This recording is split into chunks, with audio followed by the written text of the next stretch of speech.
everyone, welcome back to my channel. My name is Alyssa and today we are going to be filming a review video. For today's video, I'm going to be reviewing the new Maybelline Dream Velvet Soft Matte Hydrating Foundation as well as the Dream Blender Sponge. So that's the foundation that I'm wearing on my skin right now, and I'm going to give you my thoughts, whether I love it, I hate it, if you should go buy it, all that kind of jazz. So let's get started. So this foundation retails for $10.99 and I bought mine at Ulta.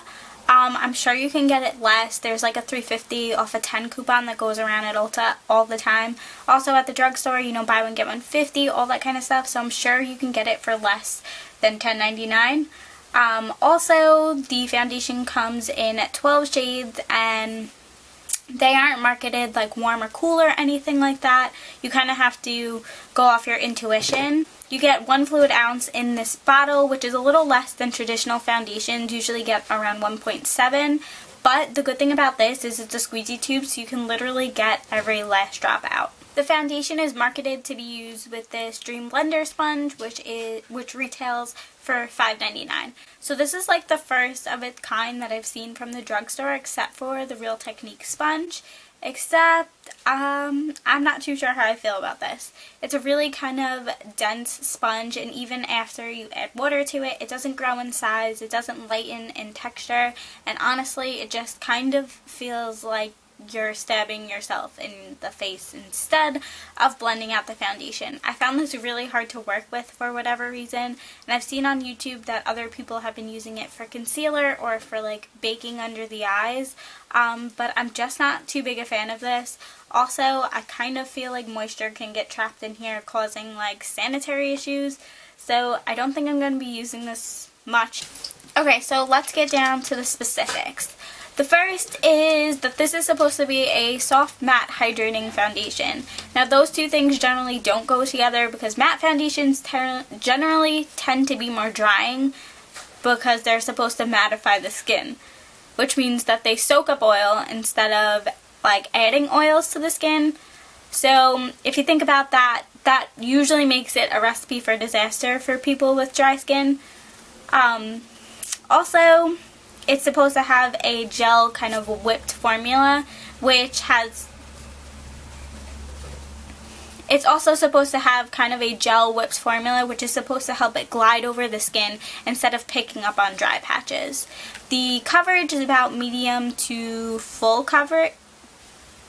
So let's get down to the things that I liked about this. So actually, this surprisingly worked quite well for me. It does have a thick, kind of rich, moussey consistency, and like it claims, it does slide over the skin quite nicely, not picking up on very many dry patches. I tend to be quite dry, like in this region, around the edges of my nose, sometimes like on my cheeks and a little bit on my chin, and though you can kind of still see that it's dry, it doesn't really pick up and accentuate it, which is kind of a weird thing, but it actually works pretty well. Also, it does have about a medium coverage. It's not as full coverage as I thought it was going to be, but it's at like a nice medium where it does conceal the skin, but you could still kind of see skin through it. As far as wearing time, this foundation doesn't claim to be super long wearing or anything like that, but I actually wore it for over 10 hours these past few days, and it's held up pretty well. It does tend to like wear off around my nose, but as far as the face goes, at the end of the night, you'll still be able to see my blush and my contour, and even my highlight holds on. So that's a really good feeling when everything kind of sticks and stays on your face. Notice with application that it doesn't do too well with silicone-based primers. Like these Smashbox Photo Ready primers or the Too Faced Primed and Poreless, things like that, something that has that real silicone feel to it. They don't really go well together. I'm not exactly sure why that is, but they kind of separate from one another.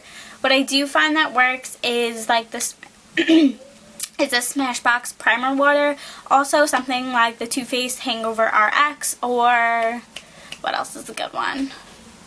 the Laura Geller Supercharged Primer.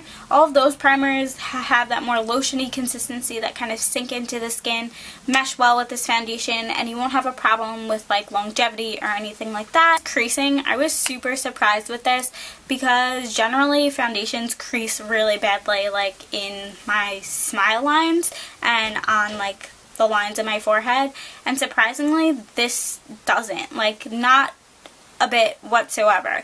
So if you have a problem with creasing, things like that, this might actually work really well for you. The only thing is, like this little kind of divot in my chin, the foundation tends to kind of cake up here, but that can always be prevented by putting less foundation there. So I'm not really too concerned about that. That's kind of the only thing that, you know, kind of bugged me. Sorry for the change in attire, but I realized I didn't film an outro.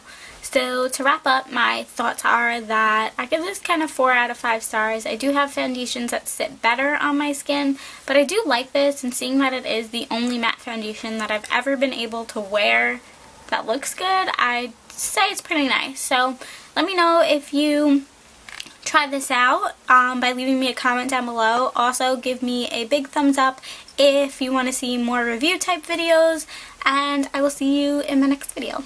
Bye!